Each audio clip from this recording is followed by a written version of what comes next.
In this song lesson, we're going to learn how to play the Beatles' Daytripper. Now, this one's a little bit more complicated because it involves a riff that has to be played pretty much note for note to really play the song right. And the song is in the key of E, but it's got a lot of chord changes and it moves around a little bit, but basically it's in the key of E, and E major. And so let's take a look at the riff, because that's really the core of the song is the riff. And the way it's played on the record, Paul plays it up high in the high octave. Sometimes I hear a lot of guys playing it in the low octave, but on the original recording it's played in the upper octave of E. Let me just play the riff and then we'll break it down and figure out how to play it.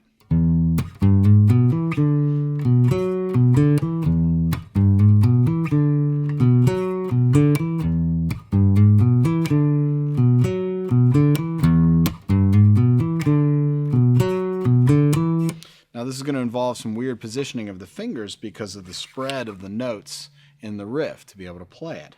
But basically we start with the first finger on high E, 7th fret on the A string. And now we're basically using a major pentatonic scale, or the dominant scale. It's the Mixolydian scale, the notes that we're going to use.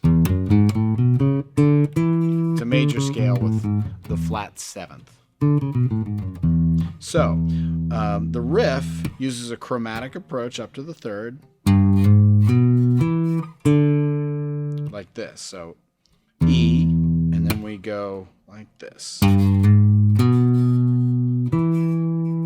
So I'm really going up the arpeggio, the major arpeggio, but I'm using this little chromatic approach on the second degree of the chord. And then we're going to the flat 7 here. The D.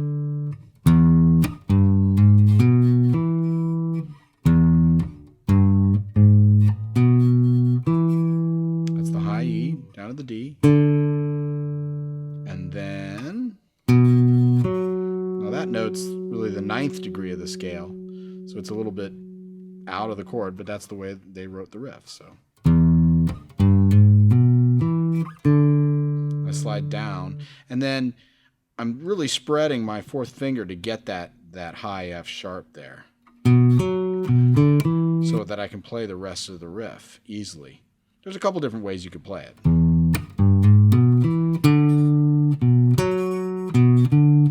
You could keep it in position like that.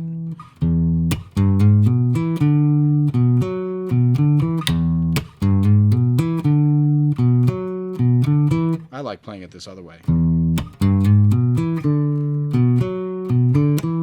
It allows me to get down to the E again easily and really be strong on the downbeat.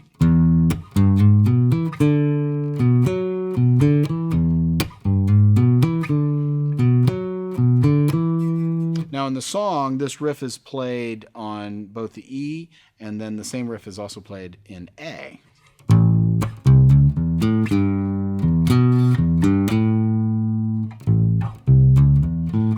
We're using the same pattern of notes, just moving it into the key of A. Sliding up to the 3rd, down to a G, up to a high B. It's the same pattern, so. And then we do it in A.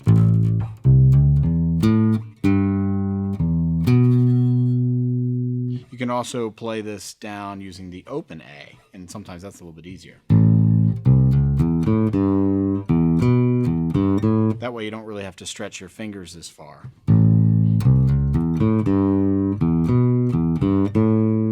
And also, if you want to play this riff down in the low octave, you can use the same pattern with the open E.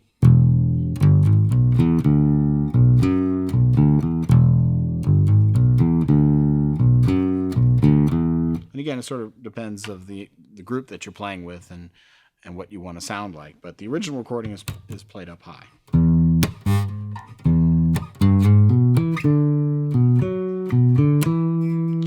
So the form of the song starts with that riff in the intro, and it's played 4 different times without any drums. Basically, the first time is the guitar by itself, the second time the bass joins in, and then the third and fourth times the tambourines kick in. And then on the 5th time, the drums kick in for 1 round of the riff, and then the song starts.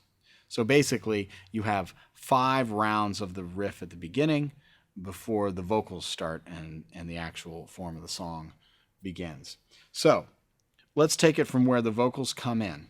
And how this is going to work is you're going to play the riff in E 2 different times, and then you're going to play the riff in A once, and then we'll go on to the rest of the changes. So let me play that much so far. I'm going to do the intro and then the first part of the verse. So here we go. The first time, I won't play because it's just the guitar playing the riff. 1, 2, 3, 4. The bass joins in. Tambourines.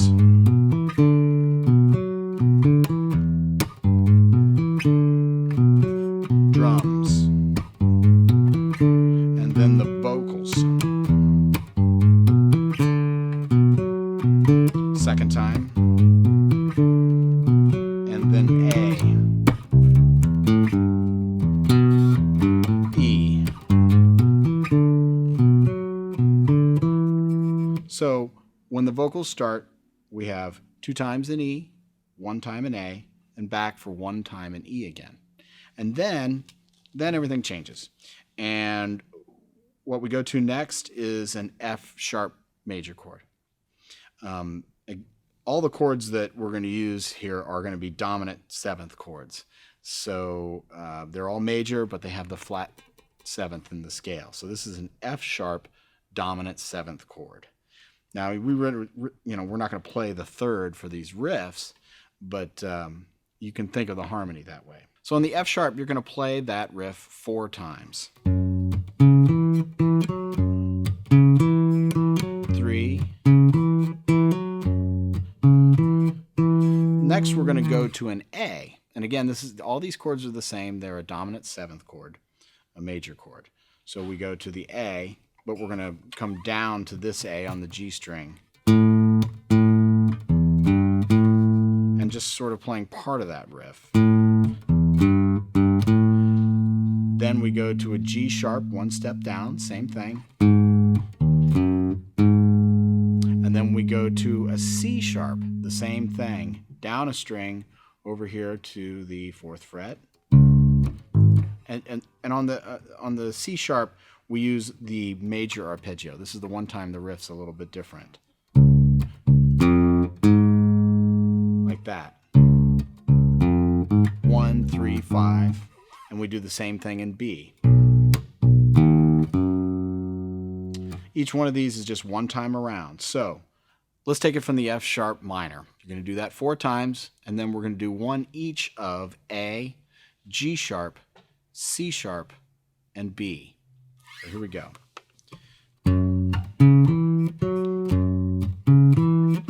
3, 4, A, G sharp, C sharp, B. Those are both major arpeggios. C sharp, B. And then we go back to the riff, but the bass just hits an open E and the guitar plays the riff by itself. And then you come in on the second time.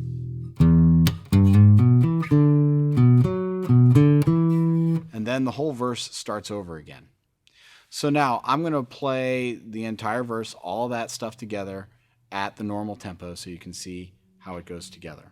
This is just right from where the vocals start. 1, 2.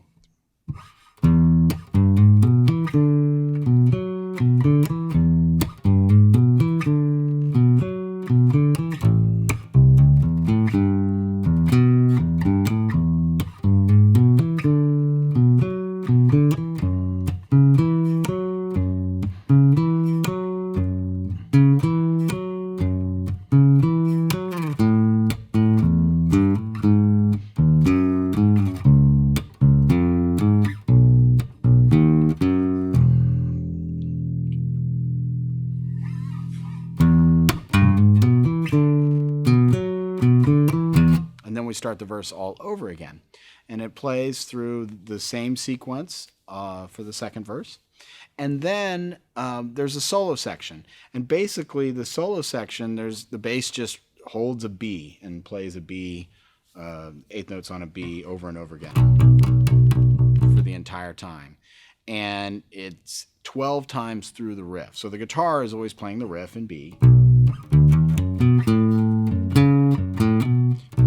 So, and that's going to happen 12 different times. And the entire time, the bass is just going to just hit eighth notes on the B for the entire time. The first half of the solo section is there's a guitar playing a little solo, and then the second half there's vocal ahs that sort of build up to the big climax of the song. And after all that, after 12 times around the riff on the B, you go back to the regular song, and it's a little mini intro to the third verse. So the riff is played again twice in E.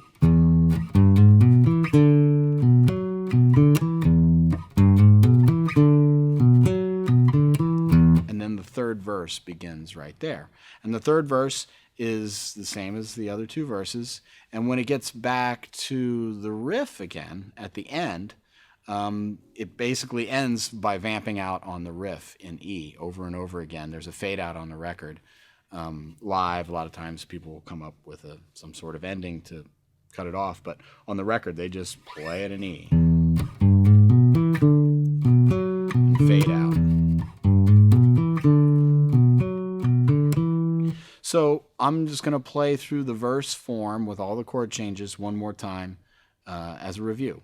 So let's just take it from the third verse, the beginning of the third verse right after the solo, with the break included. So there's 2 times of the riff before the vocals start.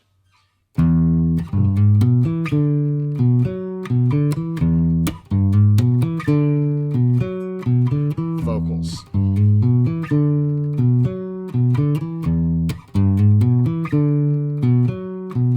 A, E, F sharp, 3, 4, A, G sharp, C sharp, B,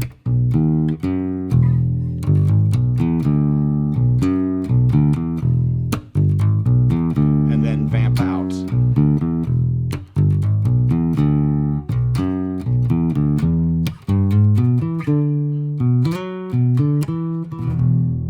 And that's Daytripper by the Beatles.